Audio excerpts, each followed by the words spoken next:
અહીંયા 5 સ્કૂલો આવેલી છે, એને માટે છોકરા અવર જવર બહુ થાય છૂટે ત્યારે. અને અમને અહીંથી સ્થાનિક રહીશો દ્વારા કહેવામાં આવ્યું કે સદસ્યોને પણ કીધેલું છે, પણ કોઈએ જવાબ કે ધ્યાન નથી આપેલું. તો એના માટે અમુક અંતરે બમ્પ હોય તો એની સ્પીડ ઓછી રહે. દરરોજ સાયકલ લઈને જવું છું ને અહીંયા જે અકસ્માત થયો છે તેના માટે અમારી માંગ છે કે અહીંયા સ્પીડ બ્રેકર્સ મૂકવામાં આવે, જેથી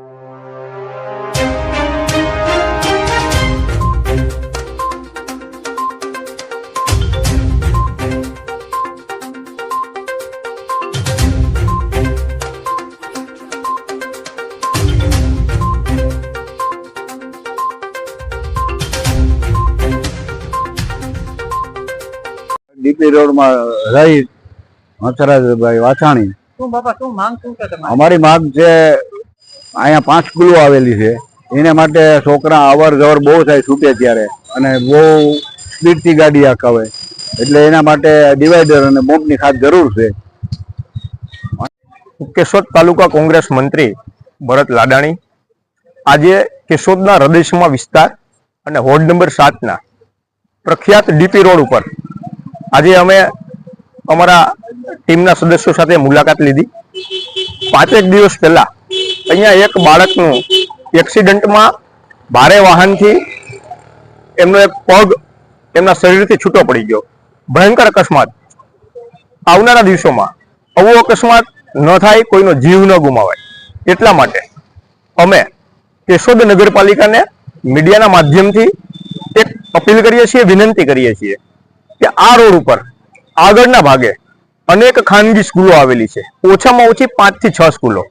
હજારો વિદ્યાર્થીઓ સ્કૂલ બસ અને પોતાની સાયકલ અને એમની ગાડીઓ લઈને વિદ્યાર્થીઓ અહીંથી પસાર થતા હોય, ત્યારે એમના જીવનને જોખમ ન થાય એટલા માટે પાલિકાને એવી વિનંતી છે કે તમે આ રોડ 60 ફૂટનો પહોળો બનાવેલો છે અને વચ્ચે આપ જોઈ શકો છો કે ડિવાઈડર જેવી જગ્યા પણ છોડેલી છે.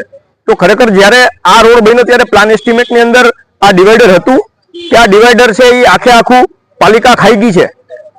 દુઃખની વાત એ છે કે આ વિસ્તારમાં વોર્ડ નંબર 7માં 4 નગરપાલિકાના સદસ્યો ભારતીય જનતા પાર્ટીના ચૂંટાયેલા છે, અને અમને અહીંથી સ્થાનિક રહીશો દ્વારા કહેવામાં આવ્યું કે સદસ્યોને પણ કીધેલું છે, પણ કોઈએ જવાબ કે ધ્યાન નથી આપેલું. જ્યારે તમારે મત જોતા હોય છે ત્યારે જાતિવાદ, ધર્મવાદ અને કોમવાદ કરીને મતો લઈ જાઓ છો, અને કોઈનું બાળક અકસ્માત થાય કે કોઈનો જીવ ગુમાવે તમે એની રાહ જોવો છો. અહીંયા જો વચ્ચે ડિવાઈડર નહીં ફિટ કરવામાં આવે તો આગામી દિવસોમાં અમારે આંદોલનના માર્ગે જવું પડશે. તો અમે જાવું. આ વિસ્તારના લોકોને સાથે રાખી અને અમે પાલિકાને ફરી વિનંતી કરીએ છીએ. હું ચીફ ઓફિસર સાહેબને રૂબરૂ પણ મળવાનો છું, લેખિતમાં પણ આપવાનો છું કે આ તાત્કાલિક ધોરણે એની વચ્ચે ડિવાઈડર કરવામાં આવે, કેમ કે આ રસ્તો છે એ 60 ફૂટનો પહોળો છે અને વચ્ચે માત્ર ને માત્ર 1.5 ફૂટની પાળી બનાવી દેવામાં આવે તો છે સાધન છે વન વે થઈ જાય. હું આ ઇલાકાનો સ્થાનિક રહીશ છું. મારું નામ ભાવેશ ગોપાલભાઈ કમાણી. આ ઇલાકામાં નવો રોડ બન્યો છે, એના હિસાબે સ્પીડ વધારે છે, તો 5 સ્કૂલ આવેલી છે, તો એના માટે અમુક અંતરે બમ્પ હોય તો એની સ્પીડ ઓછી રહે, એટલું ધ્યાન આપવા નમ્ર વિનંતી છે. સિદ્ધપરા સ્કૂલ અહીંયા પાસે અડધા સ્કૂલ કેશોદ.